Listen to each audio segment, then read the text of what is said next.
There is a big difference between wealth and money. Money is the measure of the wealth. Money isn't the wealth itself. Money is a wealth delivery system. It's like a chip and salsa. Salsa is the wealth. Chip is the money. The chip is the delivery mechanism for the salsa. It's not the salsa itself. The dollar is just the delivery mechanism for the wealth. It's not the wealth itself. And it's actually very devastating and significant when you make this mistake and think that money and wealth are equivalent to each other. And that's where the idea comes from, that we can just print money in order to pay for things, because you think printing money is actually creating new wealth and deploying that into certain areas. And it's not. I'm really bad with graphic design, but imagine that this was a video where you had graphic designers and you had a big graphic of a pie chart come up here, okay? Imagine a big pie chart, and on this pie chart, there's millions of tiny little pie pieces, okay?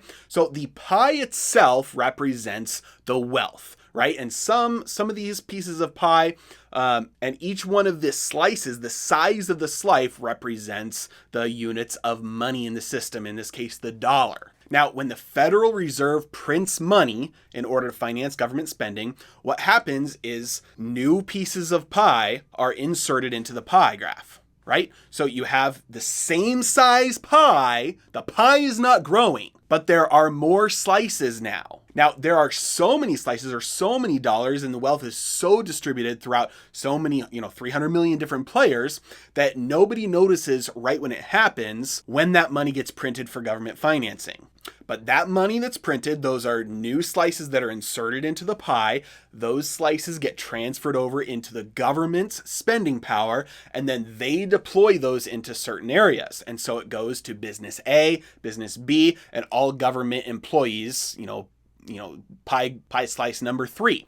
And so you have some players that their slice of the pie gets smaller, and that's the only thing that happens. The purchasing power of their money goes away a little bit, and that's the only thing that happens. But for other players, their existing slices of pie, they get smaller, but then they also get new slices of pie, which makes their portion of the overall pie grow. And so it's government employees, and it's contractors that the government hires, and it's businesses that lock up giant contracts with the government, and it's businesses that benefit from all of the giant government spending, military contractors, healthcare, on all the other areas that government spends money on. They're getting new pieces of the pie that are really just coming from other pieces of the pie getting smaller. And I think this is probably the biggest mistake that she makes, because if you don't realize money and wealth are different, you think printing money is printing wealth. It's not. It's really just giving the government the means